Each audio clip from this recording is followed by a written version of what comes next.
Le refuge pour animaux du comté de Haven en juillet 2021 était un lieu lourd de bien plus que l'odeur de désinfectant. Il était lourd des sons d'animaux solitaires et du poids des chiffres écrasants. Une augmentation nationale des abandons d'animaux de compagnie, conséquence de la pandémie, avait submergé les refuges, et celui du comté de Haven ressentait la pression de manière aiguë. L'installation était plus que pleine, poussant les ressources et le personnel à leur point de rupture. Sarah Janquin, la directrice du refuge, portait sur ses épaules le fardeau de 2 décennies passées au service du bien-être animal. Chaque jour présentait des défis, mais ce jour-là semblait particulièrement oppressant. L'afflux constant d'animaux signifiait que des décisions déchirantes étaient inévitables.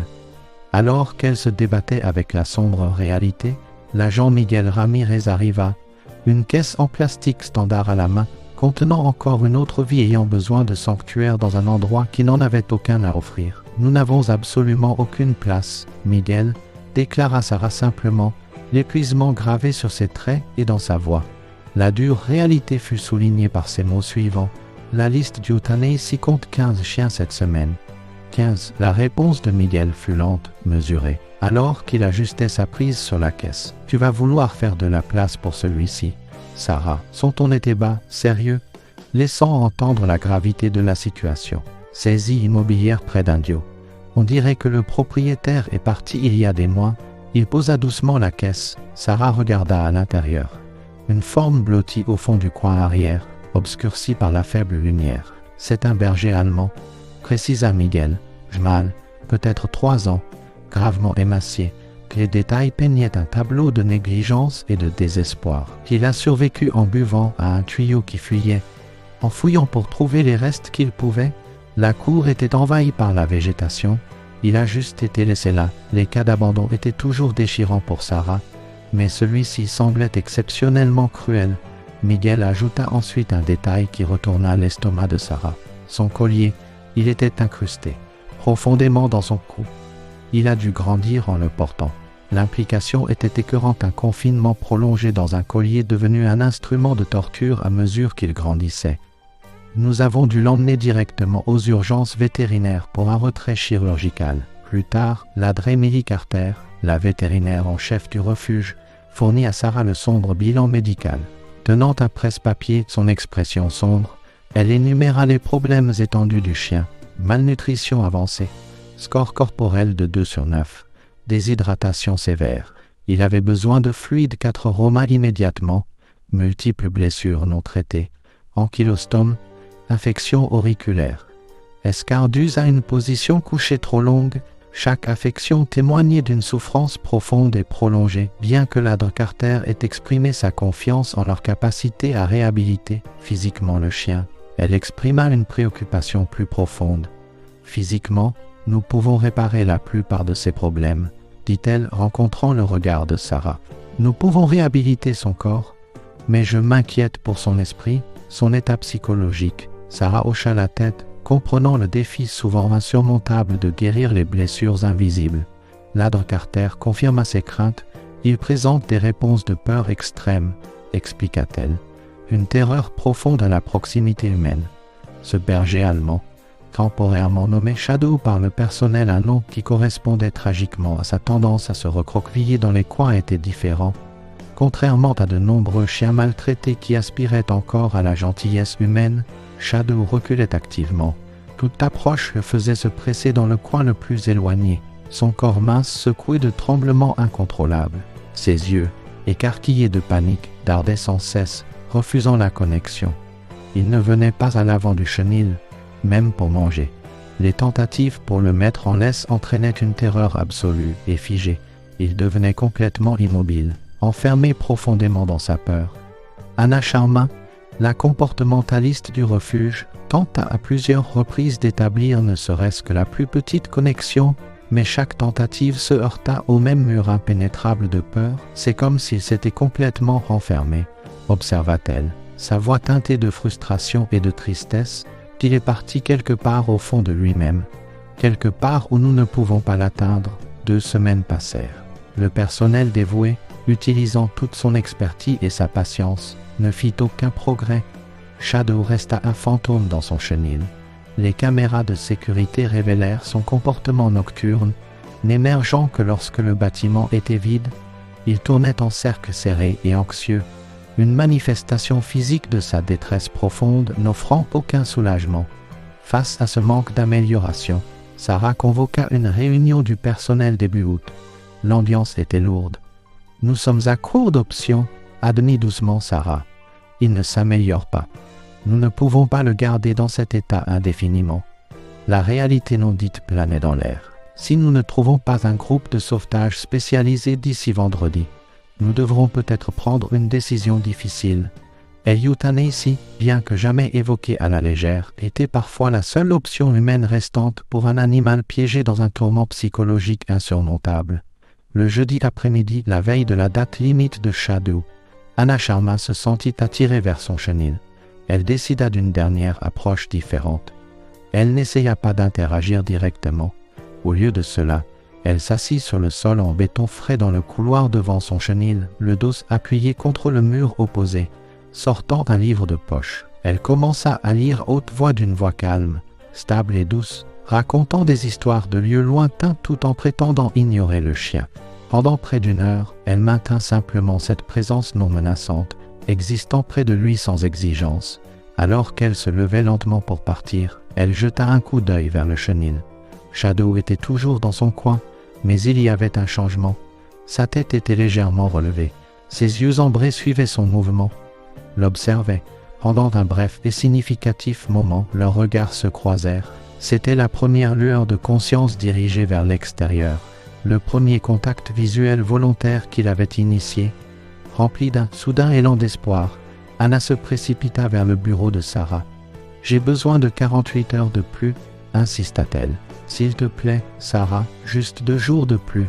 Je pense qu'il y a encore quelqu'un là-dedans. » Je l'ai vu, Sarah hésita, parfaitement consciente de leurs ressources limitées et de la fragilité de l'espoir dans leur travail difficile. Mais la conviction d'Anna était indéniable. Faisant confiance à l'instinct de sa spécialiste, Sarah accepta à contre-cœur. « D'accord, Anna, 48 heures. » Mais c'est tout. Aucune d'elles n'aurait pu prévoir l'arrivée de la visiteuse qui apparaîtrait le lendemain et changerait irrévocablement le destin de Shadow. Mais Yael n'avait pas prévu de visiter le refuge pour animaux du comté de Haven ce vendredi-là. À 34 ans, elle naviguait entre les complexités d'une carrière exigeante en physiothérapie au centre médical Eisenhower et les ajustements personnels suite à un récent divorce. Vivant dans un petit cottage de location à Palm Desert, elle se concentrait sur la reconstruction de sa vie, et un chien ne faisait absolument pas partie de son équation actuelle. Elle déposait simplement des serviettes et des couvertures données, un clin d'œil au travail bénévole passé de sa mère là-bas. David Chen, le superviseur du week-end, l'entendit mentionner sa mère et lui proposa une visite rapide de l'installation rénovée. Maya, malgré son emploi du temps serré, accepta, sa curiosité piquée. David lui montra les principales zones d'adoption, lumineuses et rénovées, remplies d'animaux pleins d'espoir. Maya sourit et offrit des mots gentils mais ne ressentit aucune attirance spécifique jusqu'à ce qu'ils atteignent le bout du couloir, près de la zone réservée aux cas médicaux et comportementaux. « Ça vous dérange si on jette un coup d'œil quand même ?» demanda-t-elle, ressentant une attirance inattendue. Maman a toujours eu un faible pour les cas difficiles. David accepta, la prévenant de garder ses distances avec les chenils abritant des chiens travaillant sur des problèmes importants.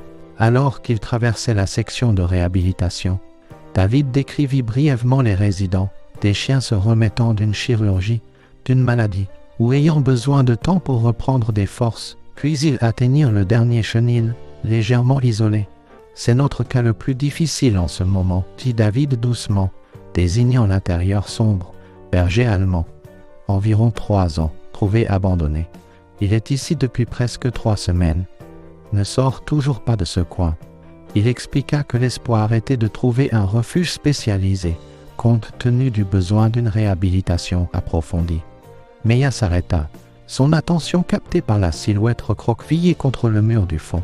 De faibles yeux ambrés brillaient dans l'ombre, observant avec méfiance, un profond tremblement secouant le corps mince du chien. « Quelle est son histoire ?» demanda-t-elle doucement. David raconta les faits connus: abandon, suspicion de maltraitance ou d'isolement, le retrait complet et la peur paralysante. dépourvu de toute agressivité. Meia resta à observer le chien, qui semblait à peine respirer, puis agissant purement par instinct, elle s'abaissa sur le sol devant son chenil, s'asseyant en tailleur, le dos contre le mur opposé, imitant sans le savoir la posture d'Anna de la veille. « Qu'est-ce que vous faites » demanda David, surpris. « Je ne suis pas sûr » admit Meia honnêtement. Juste, lui laisser un peu d'espace. Tout en étant présente, elle demanda si elle pouvait rester assise là quelques minutes pendant que David s'occupait de la distribution des médicaments. Il accepta, disant qu'il reviendrait dans 15 minutes, resté seul. Meia s'assit tranquillement, sans parler, sans fixer du regard, simplement existant. Shadow resta figé dans son coin, mais ses yeux ne la quittèrent jamais. Il l'observa constamment. Au bout d'environ 10 minutes, un changement presque imperceptible se produisit, un léger relâchement de sa posture rigide, une respiration fractionnement plus profonde. Quand David revint, Meia ne signala aucun changement majeur mais demanda « J'aimerais revenir demain ». Si c'est possible, David, à nouveau surpris, accepta volontiers mais tempéra ses attentes quant à la lenteur de tel cas. Alors que Meia se levait pour partir, elle jeta un regard en arrière. Shadow s'était légèrement déplacé, toujours dans le coin, mais observant son départ avec une expression tenant une lueur naissante de curiosité. Meia ne pouvait articuler la connexion soudaine et intense qu'elle ressentait pour cet animal spécifique, profondément blessé, une attirance enracinée dans quelque chose que ni elle ni le personnel du refuge ne pouvaient encore comprendre. Meia revint le lendemain matin, préparée pour un séjour plus long. Elle apporta une chaise de camping pliante, un roman et une petite enceinte Bluetooth jouant de la musique classique douce. Anna Sharma la rencontra, exprimant un optimisme prudent. Alors que Meia approchait du chenil de Shadow, Anna nota une réaction subtile mais distincte, ses oreilles, habituellement aplaties par la peur, tressaillirent légèrement vers l'avant. « C'est intéressant, » murmura Anna. « Il semble inhabituellement alerte à votre arrivée. » Installant sa chaise à environ 6 pieds de distance, légèrement inclinée, Meia demanda à Anna si elle pouvait simplement s'asseoir avec lui. Anna accepta, réitérant la nécessité de mouvements calmes et d'éviter les regards directs. Pendant les 3 heures suivantes, Meia créa une zone de présence tranquille. Elle lut, parfois en silence, parfois à haute voix avec une cadence douce et rythmée.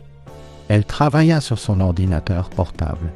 Pendant tout ce temps, elle resta consciente du regard de Shadow sur elle. Vers midi, Anna apporta le déjeuner à Meia et demanda des nouvelles des progrès. « Il a bougé » murmura Meia, un petit sourire se formant. « Il y a environ 1 heure. Il est venu au milieu du chenil. Il m'a observé. Il retourne dans son coin chaque fois que d'autres personnes passent. Mais quand c'est juste moi, il reste plus près. » Anna confirma ce développement remarquable. Shadow était volontairement plus proche de l'avant que jamais auparavant. Plus tard cet après-midi-là, la percée la plus significative se produisit. Après une période de lecture silencieuse, Meia sentit un mouvement. Levant lentement les yeux, elle vit Shadow debout juste à l'avant du chenil, près de la porte en grillage métallique. Il était alerte, l'observant attentivement, son regard tenant maintenant plus de curiosité que de peur, se déplaçant avec une lenteur délibérée. Meia rapprocha sa chaise d'un pied. Shadow se tendit mais tint bon. Meia reprit sa lecture à voix haute, sa voix une encre apaisante. Sarah Janquin et Anna Sharma observèrent cette scène à distance, étonnés. « Je ne l'ai jamais vue aussi loin de son coin » murmura Sarah. « Jamais. Qu'a-t-elle fait » Anna répondit avec émerveillement. « Rien. Elle a juste existé près de lui, patiemment. Sans exigence, elle lui a donné de l'espace et du temps avant de partir ce soir-là. » Meia obtint la permission de Sarah de revenir quotidiennement. Sarah, voyant les progrès indéniables, mit immédiatement à jour le statut de Shadow, mettant en suspense indéfiniment toute décision concernant son avenir. Alors que Meia quittait le couloir, Shadow se retira dans son coin, mais le mouvement sembla moins frénétique. Leurs yeux se croisèrent brièvement. « À demain, Shadow » dit doucement Meia. La raison spécifique de la réponse unique de Shadow à Meia restait un mystère, une connexion plus profonde que la simple patience, bientôt révélée. Meia réorganisa sa vie, jonglant avec ses patients pour s'assurer qu'elle pouvait passer au moins 2 heures par jour au refuge. Chaque jour apportait de petits mais cruciaux pas en avant. À la fin de la première semaine, Shadow s'approchait systématiquement de la porte du chenil lorsque Meia arrivait, tenant sa position plus longtemps à chaque fois. Anna s'émerveillait de la rapidité du lien qui se créait, sans précédent pour un chien aussi traumatisé et renfermé. Meya elle-même ressentait un étrange sentiment de familiarité. Avant Anna, c'est comme si nous nous étions déjà rencontrés, comme s'il me reconnaissait d'une manière ou d'une autre, bien qu'elle ait écarté cela comme impossible. Le 10e jour marqua une autre étape énorme. Shadow prit doucement des friandises de la main de Meya à travers les barreaux, son museau effleurant ses doigts. Témoin de cela, Sarah demanda à Meya si elle envisageait de le prendre en famille d'accueil, mais Meya cita à regret la politique de non-animaux de sa location, ajoutant qu'elle cherchait activement un logement acceptant les animaux. Ce même après-midi, Meya reçut un appel du docteur Nathan Wells, un collègue neurologue, sollicitant son expertise pour un cas difficile de physiothérapie à domicile. Le capitaine Ben Walker, un vétéran, avait besoin d'aide pour gérer les effets d'un traumatisme crânien, TC, et d'un SSPT sévère résultant de l'explosion d'un IED en Afghanistan 3 ans auparavant. Il était devenu extrêmement retiré et refusait les visites à l'hôpital. Meya, ayant de l'expérience avec les vétérans, accepta, programmant l'évaluation initiale pour le lendemain matin.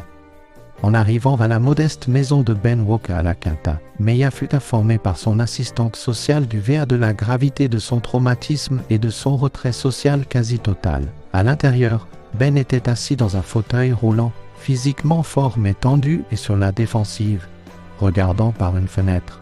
Il reconnut Meya d'un signe de tête à peine perceptible. Alors que les présentations étaient faites, Ben se tourna légèrement, étudiant Meya attentivement.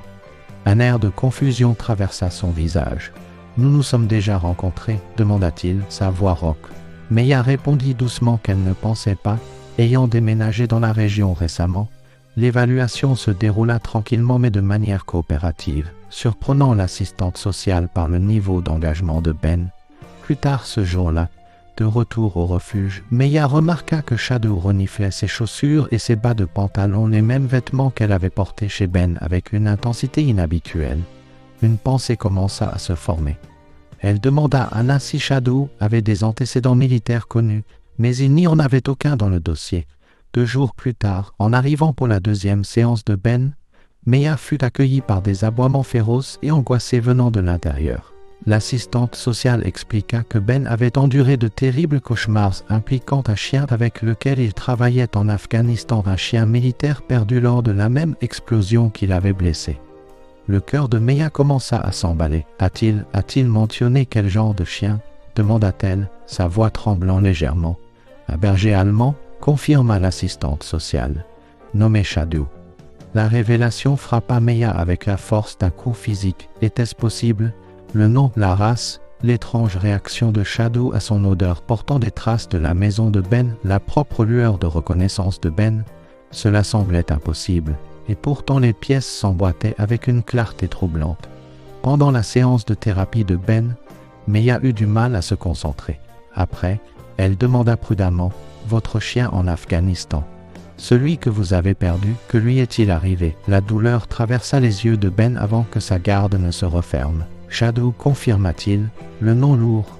Il décrivit leur partenariat, l'attaque à Elaide, son évacuation, et la nouvelle dévastatrice que Shadow s'était enfui désorienté et n'avait jamais été retrouvé malgré les recherches. Sa voix se serra de chagrin refoulé pendant des années. « À quoi ressemblait-il » demanda doucement Meya. Ben décrivit les marques noires et feux standards, la tête carrée, puis, de manière cruciale, qu'il avait une cicatrice sur son épaule droite, d'un éclat d'obus lors d'une mission précédente. Il la regarda enfin, sa curiosité piquée. Pourquoi toutes ces questions sur Shadow? Prenant une profonde inspiration, Meya exposa la vérité improbable. Cela peut paraître fou, mais j'ai rendu visite à un berger allemand au refuge du comté. Trouvé abandonné, extrêmement traumatisé, personne ne peut l'approcher, sauf moi. Ben resta sceptique. Celui-ci, déclara Meya doucement, soutenant son regard. Celui-ci a une cicatrice sur son épaule droite. Le choc, l'incrédulité et un espoir soudain et brut luttèrent sur le visage de Ben. Ce n'est pas possible, balbutia-t-il. Meya suggéra doucement la possibilité que des chiens militaires soient rapatriés aux États-Unis, adoptés, peut-être passés entre les mailles du filet. Ben agrippa son fauteuil roulant, demandant dans un murmure, « Avez-vous une photo ?» Maya lui montra les photos sur son téléphone. Ben les scruta attentivement, sa respiration courte. Je ne peux pas en être sûr, dit-il, étranglé par l'émotion. Les photos ne sont pas assez claires pour la cicatrice. Mais les marques, elles semblent correctes. Il n'y a qu'une seule façon de le savoir, répondit doucement Maya. Seriez-vous prête à venir au refuge pour le voir en moins d'1 heure? Les arrangements furent faits. Sarah Janquin facilita une visite privée après les heures d'ouverture. Maya conduisit un Ben tendu au refuge, la voiture remplie d'espoir et de peur inexprimée. Anna Sharma les accueillit, expliquant que Shadow était dans une salle de rencontre calme. Elle rappela doucement à Ben que le bien-être du chien était primordial. Tout stress sévère mettrait fin à la visite. Ben hocha la tête sans mot dire. Maya poussa le fauteuil roulant de Ben juste à l'intérieur de la pièce. Shadow, qui arpentait le fond de la salle, ne les avait pas encore vus. Puis Ben parla, sa voix transformée nette, claire, le ton autoritaire du commandement. Attention, la réaction de Shadow fut instantanée et électrique. Sa tête se redressa d'un coup, les oreilles dressées, le corps rigide. Il fixa l'autre bout de la pièce, le nez tressaillant rapidement, traitant l'odeur, la voix connectant le passé et le présent. Puis Ben parla de nouveau, sa voix brisée, remplie de 3 ans de chagrin et de désirs refoulés. Shadow, viens. Le chien, qui avait été paralysé par la peur, se lança à travers la pièce comme un missile guidé. La peur s'évapora, remplacée par une joie et une reconnaissance pure et sans mélange. Il percuta le fauteuil roulant de Ben, gémissant, jappant, essayant désespérément de se rapprocher. Ben enfouit son visage dans la fourrure de Shadow, son corps secoué de sanglots silencieux. Shadow gémit et lui lécha le visage, un tourbillon d'énergie aimante. Le lien, rompu par le traumatisme et la distance, fut instantanément, miraculeusement ravivé. Anna et Maya regardaient à travers leurs larmes. « Eh bien, » murmura Anna, « je pense que ça répond à la question. » Les enquêtes révélèrent que Shadow, officiellement K9 T167, avait en effet survécu à l'explosion, avait été renvoyé aux États-Unis, traité, mais jugé inapte à un service ultérieur en raison d'un SSPT canin. Il fut adopté, perdu de vue, et finalement abandonné. Le chemin exact importait moins que la destination, de retour avec son maître. Les retrouvailles déclenchèrent la guérison pour les deux. Ben, motivé par le besoin de s'occuper de Shadow, se dépassa en physiothérapie. Shadow, ancré par la présence de Ben, reprit instinctivement son rôle de partenaire de soutien, poussant doucement Ben lors d'exercices difficiles. Sa peur des étrangers diminua sous la direction patiente de Ben. L'homme et le chien commencèrent à guérir, physiquement et psychologiquement. Le comté de Haven transféra la propriété de Shadow à Ben par l'intermédiaire de P4V. La communauté se mobilisa, fournissant clôture et fourniture. Le rôle de Maya évolua. Les séances professionnelles se mêlèrent à la camaraderie, aux repas partagés et à des conversations approfondies. Ben commença à partager son histoire, ses luttes, ses espoirs timides pour l'avenir. Il reconnut la reconnaissance immédiate de Shadow envers Maya comme quelqu'un de sûr. Maya, à son tour, sentit qu'ils avaient reconnu les morceaux brisés, l'un chez l'autre. 6 mois plus tard, Ben accueillit Maya à la porte pour sa dernière séance de PT, debout, grande et sans assistance. Shadow fièrement à ses côtés. Tous deux rayonnaient de santé. Après l'évaluation réussie, Ben surprit Maya avec une offre d'emploi officielle, un poste de physiothérapeute principal dans le nouveau programme de thérapie canine du VA. Un rôle essentiellement créé pour ses compétences uniques grâce à la recommandation de Ben. Puis, nerveusement, Ben posa la question que Maya espérait. « Maintenant que vous n'êtes plus officiellement ma thérapeute, j'espérais, peut-être, que vous envisageriez un dîner, un de ces jours. » Un sourire lent et joyeux s'étala sur le visage de Maya. « Je pensais que vous ne demanderiez jamais, » murmura-t-elle. Alors qu'elle s'approchait, Shadow laissa échapper un doux ouf d'approbation, se tenant joyeusement entre les 2 personnes qu'il aimait, les 2 personnes qu'il avait réunies. Leur histoire devint un succès célébré, documenté et partagé, inspirant les autres. Shadow, autrefois considéré comme perdu, devint un ambassadeur de la guérison, visitant le refuge, sa présence calme témoignant du pouvoir de la reconnexion et des manières profondes, souvent mystérieuses, dont les vies s'entrelacent, réparant les fractures et créant quelque chose de plus fort et d'entier.